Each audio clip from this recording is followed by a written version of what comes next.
It's time to quit giving Notre Dame special treatment. But their fans are a little cocky and arrogant. And they don't want to hear it. But let me tell you this. Hear this. Indiana is going to beat Notre Dame in the college football playoffs on Friday night. Lockdown Big Ten starts right now.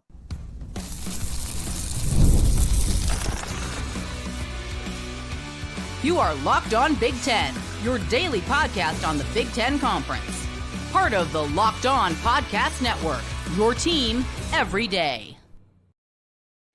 Welcome to Locked On Big Ten. I'm Craig Shemon, 40 years as a sports talk show host and play-by-play announcer, and I want to thank you for making us your first listen each and every day. We are free and available wherever you get your podcasts and on YouTube. Part of the Locked On Podcast Network, your team every day. And we are brought to you by the College Football Playoffs. College Football Playoffs are here, and you don't want to miss a moment of the action. The College Football Playoff presented by Allstate begins with 4 first-round games, December 20th and 21st on ESPN, ABC, TNT, and Max. All right, cocky Notre Dame versus Indiana, plus some Big Ten portal news. Lots going on. Hang around for all that. And we'll have our first men's basketball power rankings here at the end. Stick for that. All right, I just threw a lot at you. All right, Notre Dame fans at the top, you heard all this podcast that the Fighting Irish playoff game against Indiana Friday night, all coming up. A lot going on. Let's check off some boxes here. First, we got to quit giving Notre Dame special treatment. Notre Dame fans, they need to quit acting like they're owed special treatment as well. Notre Dame has their unique contract, their TV contract with NBC. I'm still not sure why. I mean, that was so yesteryear. I don't know what the big deal is there. Are they more appealing to the average person than, say, Michigan or Ohio State or Georgia or Alabama or Oregon? No, not even close. The programs I just mentioned are way more interesting year in and year out than Notre Dame, and they don't have their own unique TV deals. They have their conference TV deals. NBC and Notre Dame, they're living in the past, man, way in the past.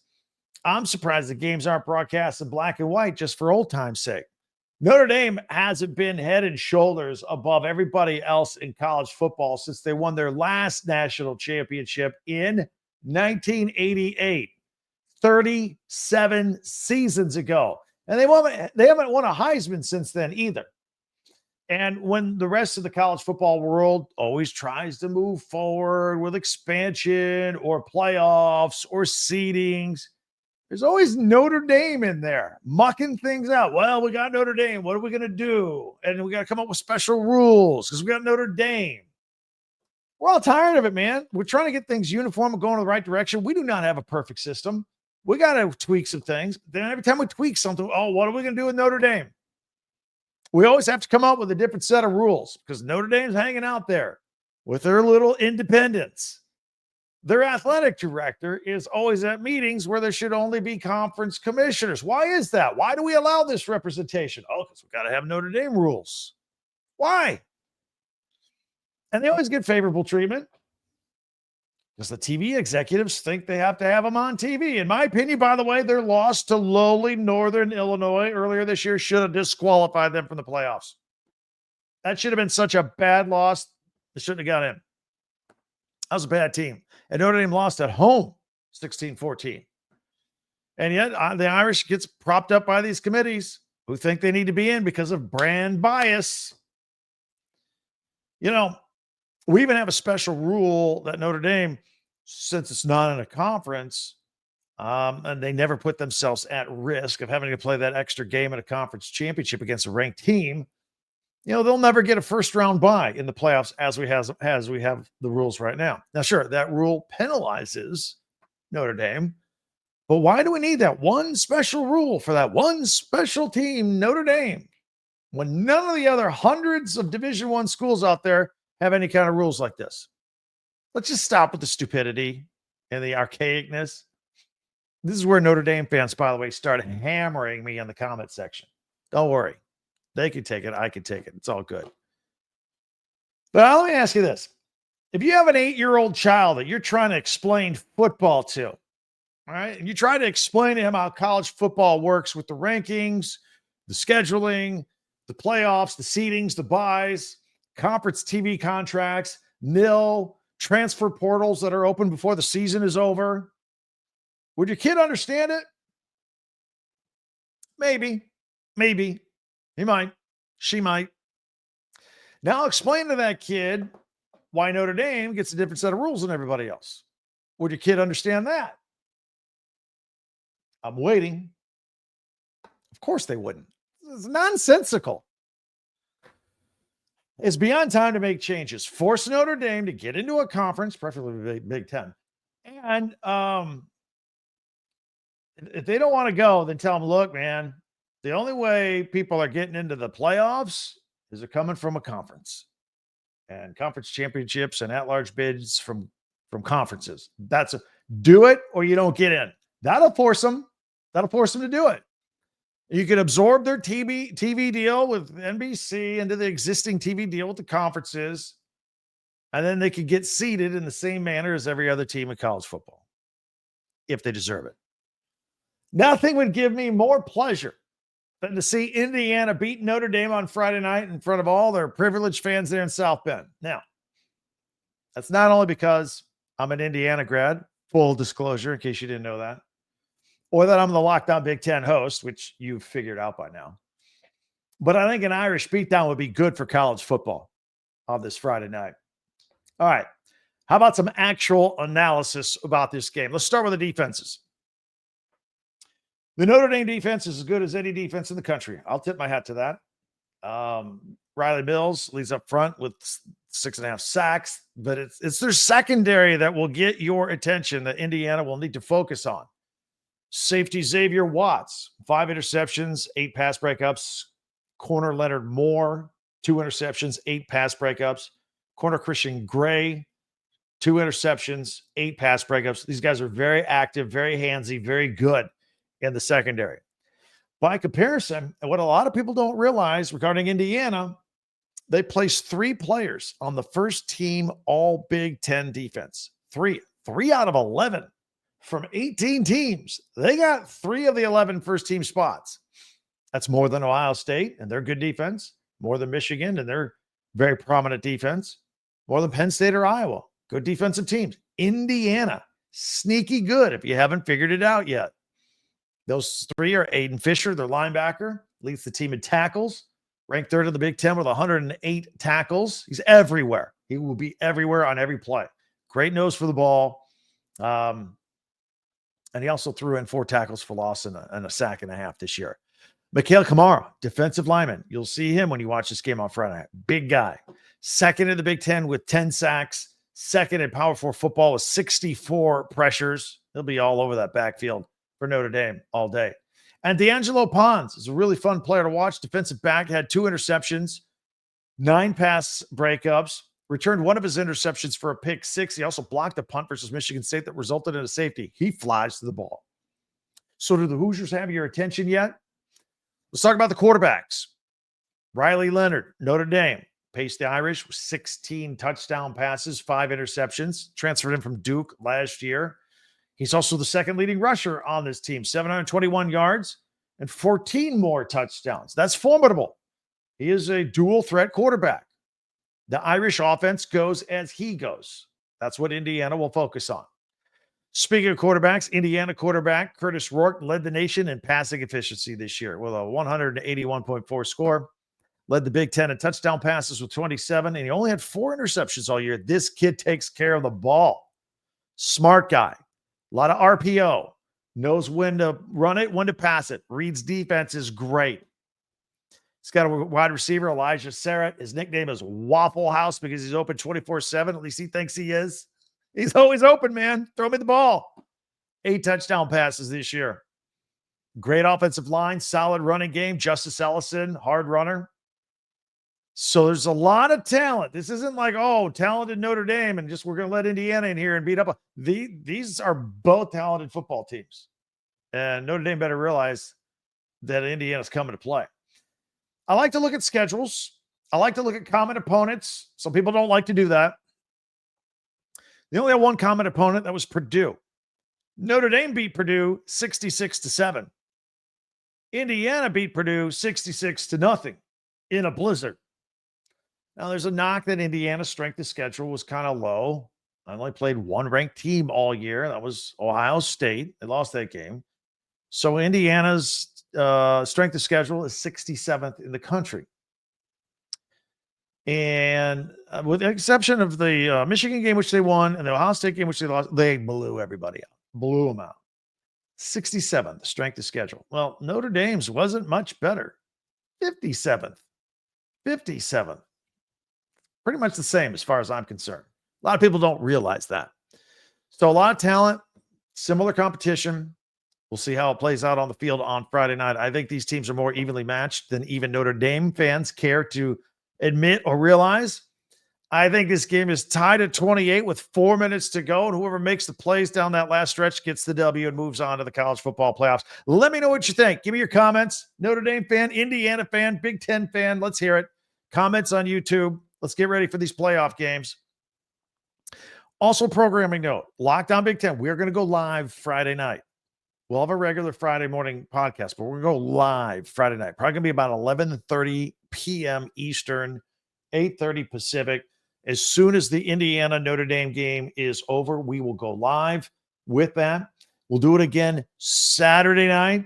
We got 2 more Big Ten teams in action on Saturday. Ohio State taking on Tennessee. We'll go live after that one. Earlier in the day, Penn State, SMU. We'll wait till they're both done. We'll go live Saturday night. So Friday night and Saturday night, around 11:30 Eastern, both nights. We'll go live here on Lockdown Big Ten. We got a bit of a doubleheader going into the weekend with all these Big Ten teams in action. So make an appointment to check us out. Hopefully you'll be able to join us for all of that. Would like to ask you to hit the subscribe button down below. If you haven't yet, subscribe. It is free. And that way you'll get this podcast, Lockdown Big Ten, first thing as soon as it's available each and every day. We'll all be in the same loop together. You won't miss a single bit of the action there. So subscribe and follow Lockdown Big Ten for free wherever you get your podcast, and we'll take care of you from there on. Also, don't forget, we have a website, talkbig10.com with the number 10. All of our podcasts go there, but we also have links to all your favorite teams, all your favorite schools in the Big Ten, where you can buy merchandise. We are days from Christmas. Are you done? Do you need that one more gift? Give that one person you just can't think of? Oh, wait a minute. They're a Big Ten fan. They're a Big Ten grad. Let me go get them something for their stocking stuff, or whether it be a Indiana hat, Michigan shirt, Ohio State pennant, Oregon sweater. Get the little stuffed mascot, the Oregon Duck. That's a classic. They'll go right into a Christmas stocking. So check it all out. TalkBig10.com. Talk Big Ten. Take care of your last second Christmas right there. All right, we got the latest portal and recruiting news. Bad news for USC. Bad news for Wisconsin. Good news for Michigan State. All that coming up and more. And then we'll have our first of the season men's Big Ten basketball power rankings right here on Lockdown Big Ten. FanDuel makes the excitement of watching games even more exciting. Take the NFL, for example. You can have all your action right there on the NFL games. FanDuel, America's #1 sports book, because right now, new customers can bet $5 and get $150 in bonus bets if you win.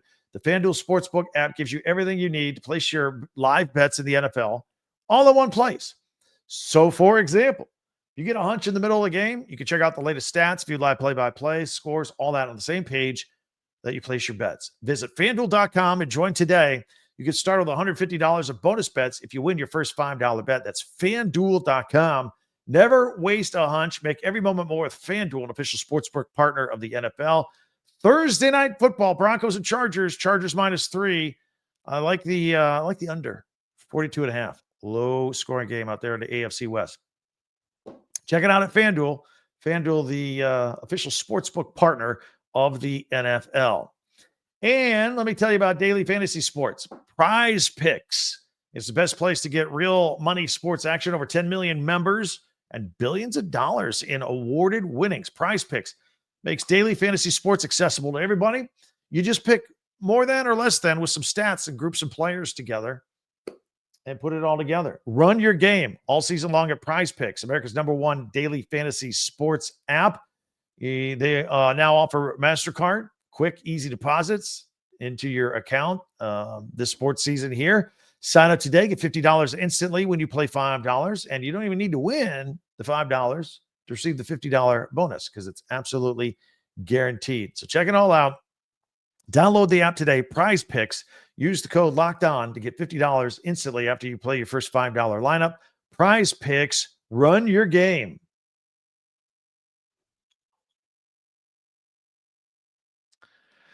All right. Well, thank you, everybody, for making Locked On Big Ten your first listen each and every day, especially everydayers out there. Meanwhile, subscribe on YouTube, share, follow, and like Locked On Big Ten, your team every day. And don't forget our website, talkbig10.com. You can go back and check out yesterday's podcast in case you missed it. All of them, they're right there. Chronological order or group by school or team. And then you can buy your merchandise from your favorite team in time for Christmas. Talkbig10.com. Speaking of Indiana earlier, head football coach Curt Cignetti was named the Associated Press Coach of the Year. He led the Hoosiers to a school record 11 wins. And, of course, Friday's playoff berth against Notre Dame, which we spent time on just a few minutes ago. He got 30 of 45 votes from AP voters. He was predicted to finish anywhere from 14th to 17th in the Big Ten this year. Arizona State coach Kenny Dillingham, he finished second with 8 votes. By the way, he was predicted to finish last in the Big 12. Oregon coach Dan Lanning got 5 votes. Of course, he ended up in first place and is number 1 and undefeated this season. And SMU coach Rhett Lashley got 2 votes. But yeah, congratulations, Curt Cignetti. He took over the Hoosiers program. They had the most losses in the history of college football and led them to an 8-win turnaround this year on their way to 11 wins this year. So great job with him at the helm. Speaking of coaches, do you remember the name Alex Grinch?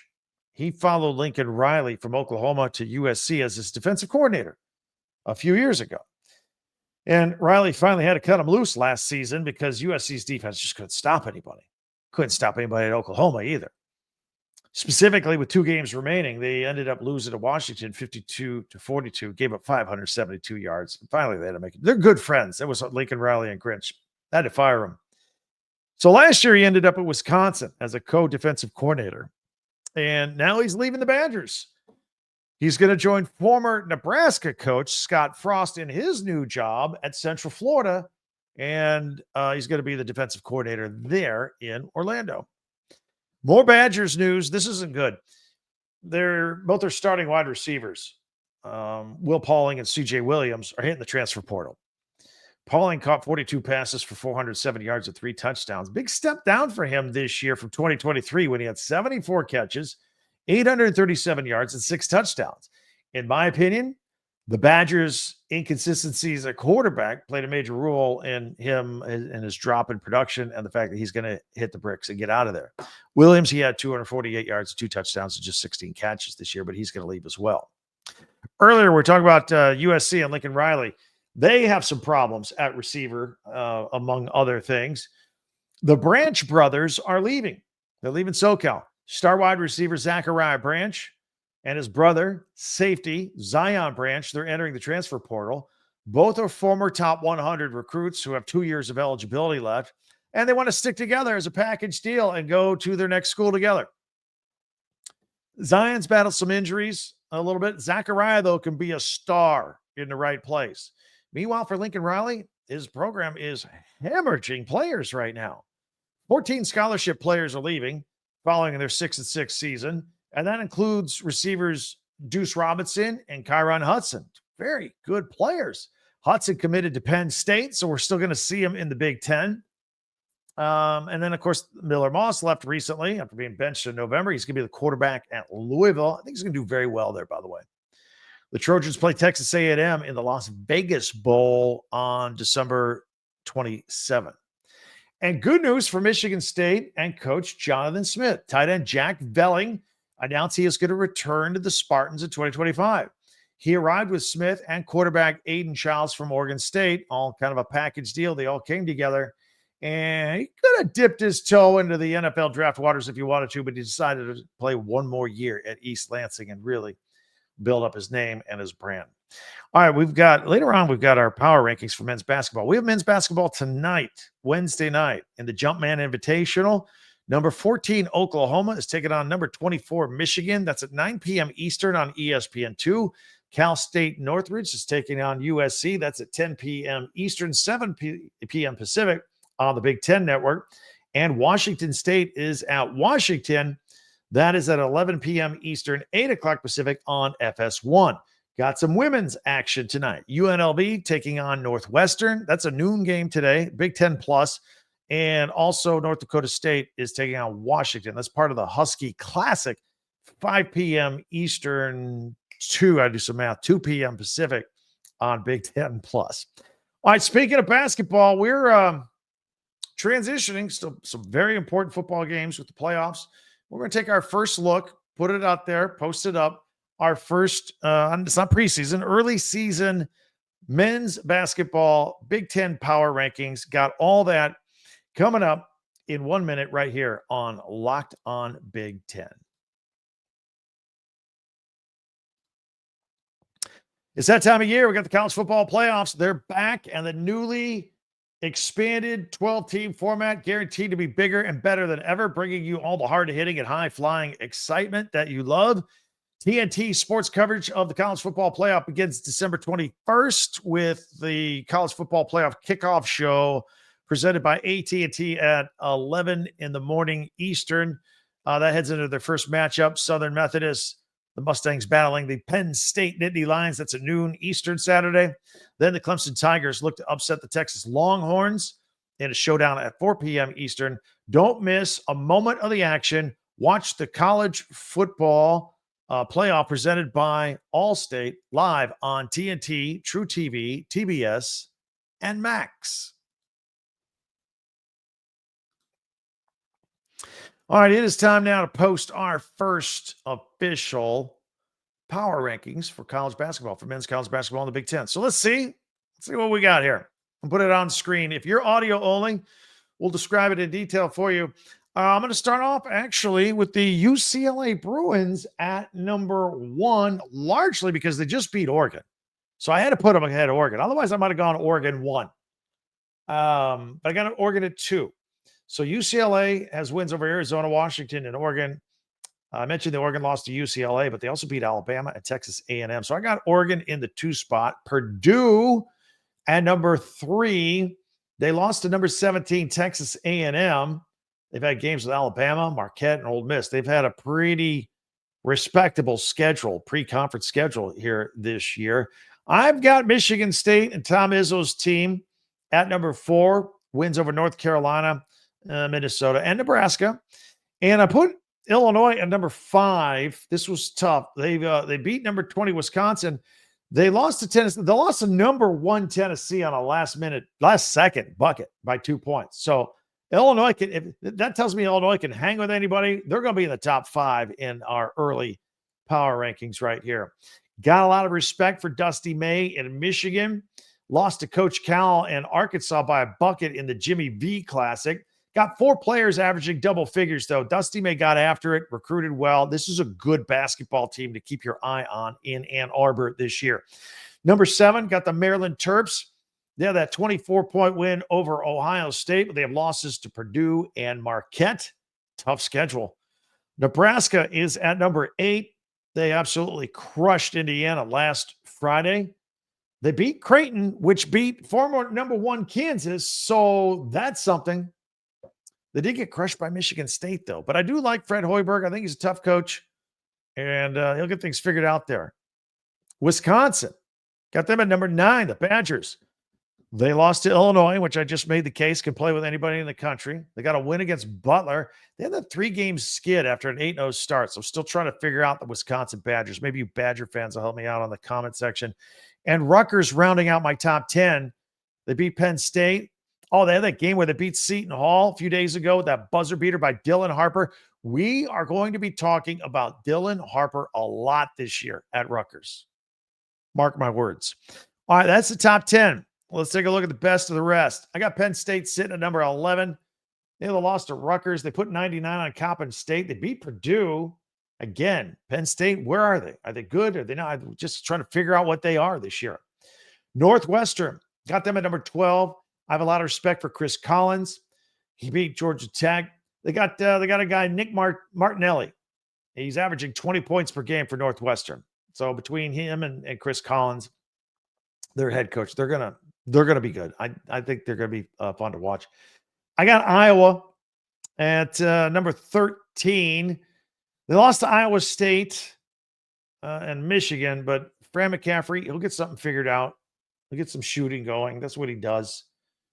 Indiana, been troubling. Some signs we've seen. They are 14. They got that whole new team in the whole nil deal. Got a lot of whole new team. And they're just not doing it. Not yet.